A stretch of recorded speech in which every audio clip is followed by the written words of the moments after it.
Okay, we're going to solve this differential equation, dv divided by dt is equal to g minus av squared, and we're given that v squared is positive, it's bigger than 0, but it's less than g over a. That'll come in useful later, and we're going to use this integration formula pretty early. Okay, so what I'm going to do is I'm going to multiply the dt to the other side, and then I'm going to divide the g minus av squared back down. Okay, so that will give me dv divided by g minus av squared equals dt.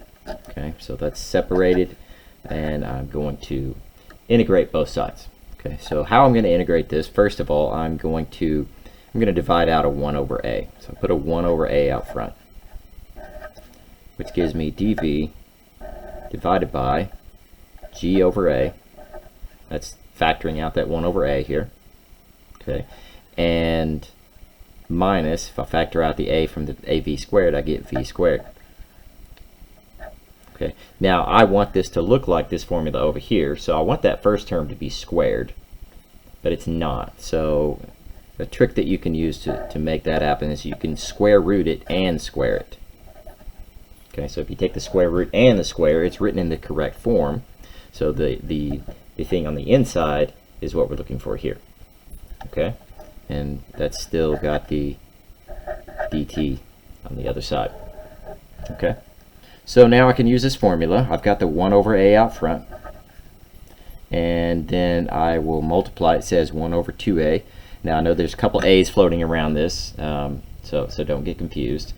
This is just a formula. So the first term squared is what we're writing down here. The first term is square root of g divided by a. Okay, so that's what we're going to put when we write 1 over 2 times this stuff. So 1 over 2 times the square root of g over a.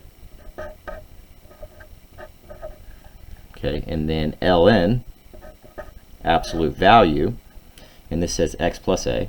X is the second term, a is the first term. So it'll be v plus the square root of g over a.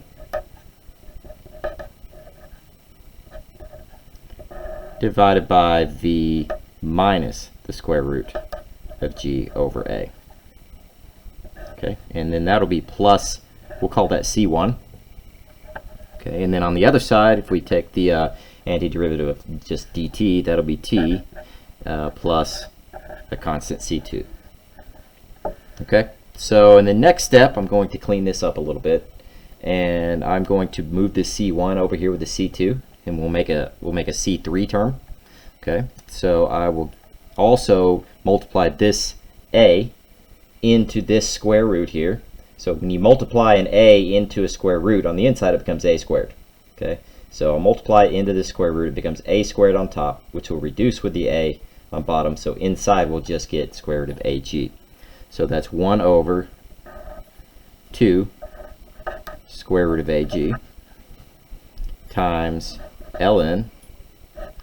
And what I'm going to do on the inside is I'm going to multiply everything by the square root of a.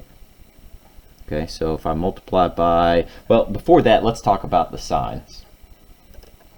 We're given this information up here that it says v squared is less than g over a, which implies that the square root of v squared, which is just v, is less than the square root of g over a.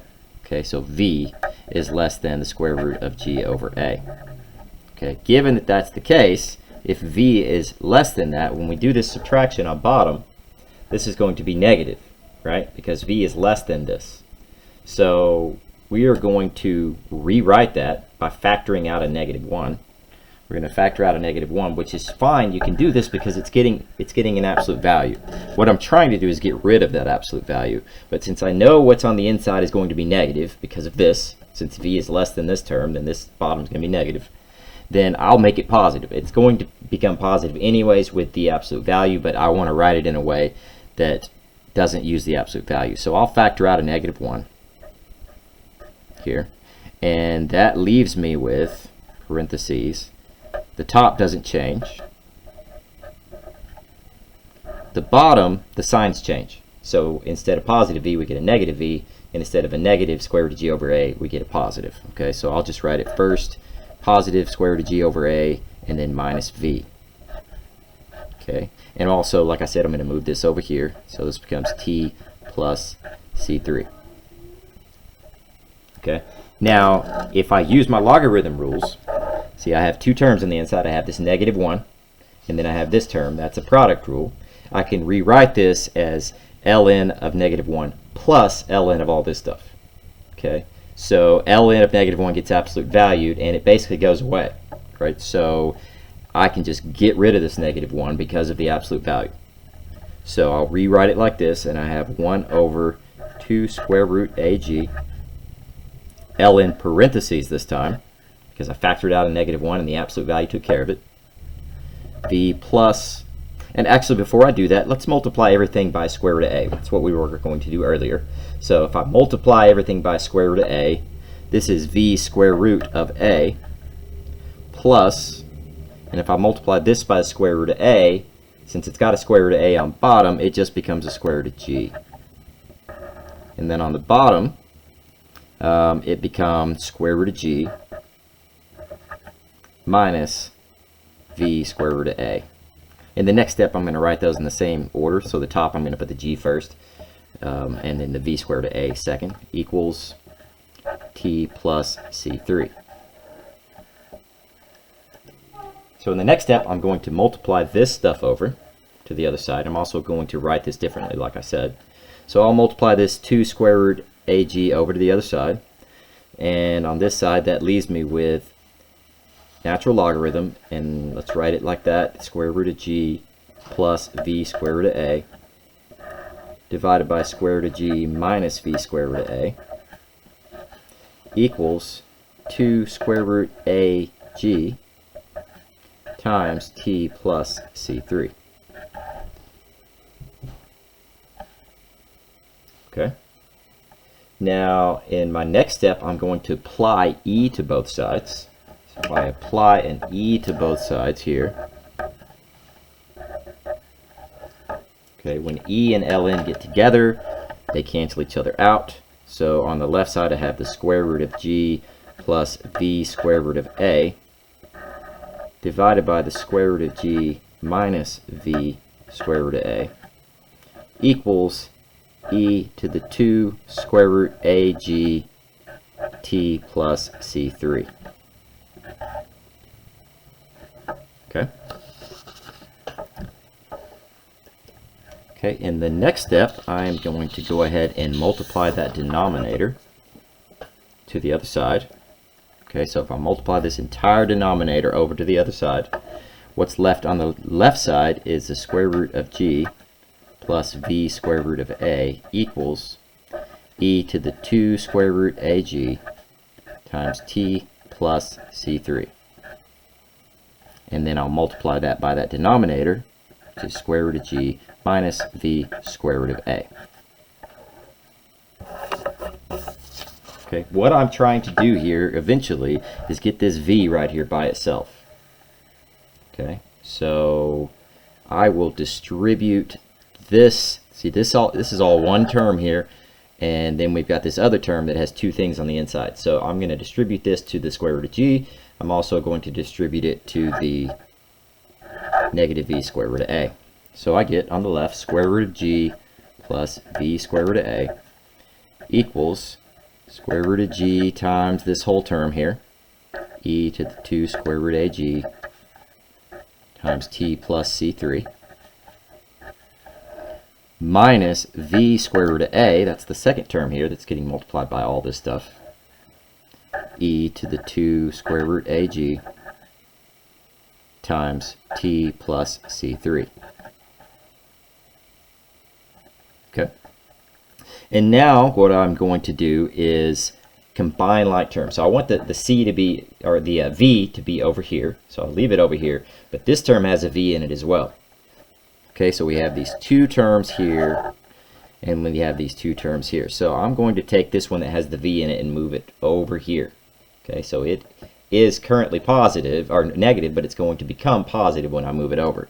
And then I'm going to take this square root of g and move it over to the other side. Okay, so I get v square root of a times e to the 2 square root ag times t plus c3. And then that's also with a plus v square root of a. That was already over here on the left side. Equals, and now I got the other side. I'm moving this term over. So I've already got this term over here. It's the square root of g e to the 2 square root ag times t plus c3 plus, or actually minus, square root of g. When I move this term over, it becomes minus. So I move this over. There it is. Okay, now I can factor out on both sides. On the left side, I'm going to factor out a v square root of a, which will leave me with this, e to the 2 square root ag times t plus c3 plus 1 when I factor. So I'm factoring the v square root of a out of both this term and in this term. Okay, equals, and on the other side, I'm going to factor out a square root of g, which gives me e to the 2 square root ag t plus c3 minus 1 when I factor out that g, square root of g from the square root of g. Okay, and my last thing to do to get v by itself is I'm going to divide over all of this. Everything except for v is getting divided to the other side. Okay, so this square root of a and this whole term here is going to go in the denominator underneath all this. So I'll get v is equal to, we have a square root of g over here already. I'm dividing by square root of a, so I'll get the square root of g over a. There's that one, and this one goes in the denominator. And then let's put these two in parentheses. The one that's on top is this one, and this one's the one that's getting divided. Okay, so e to the 2 square root ag times t plus c3 minus 1 divided by e to the 2 square root ag times t plus c3 plus 1. Okay, so I've solved for it, but I still have that c involved, that c3 involved. Okay, so I'm going to use a little trick here to get rid of, or to figure out what the c is. But first of all, remember when you have e to the power, you can split this up into two different pieces. Okay, so if we distribute this, let me write this, I'm going to write this on another sheet of paper here. So if I have e to the 2 square root ag and I multiply that through by the t,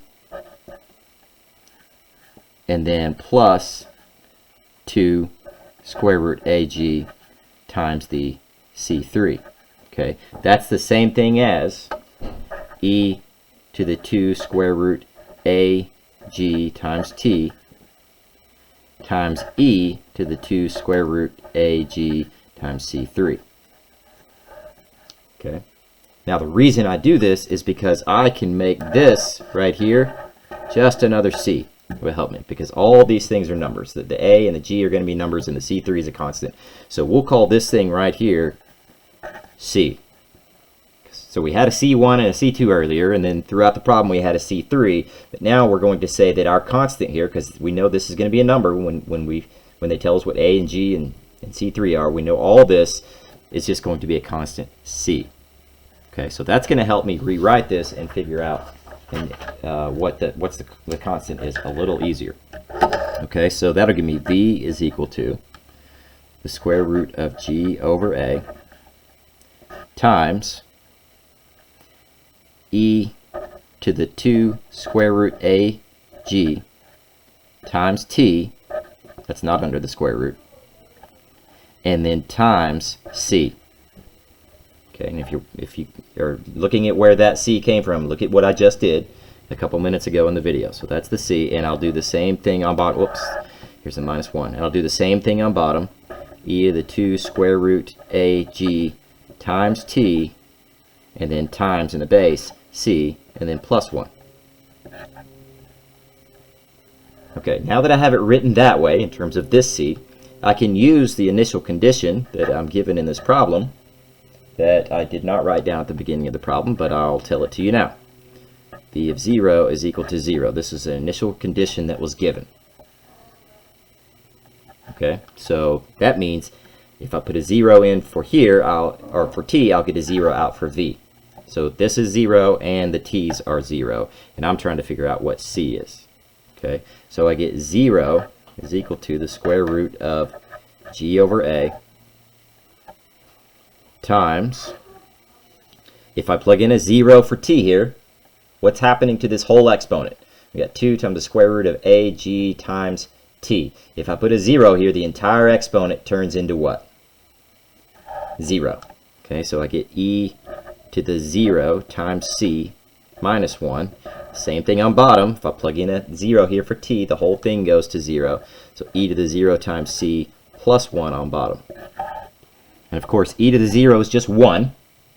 So it's going to end up being c plus 1 and c minus 1 on top and bottom there. Okay?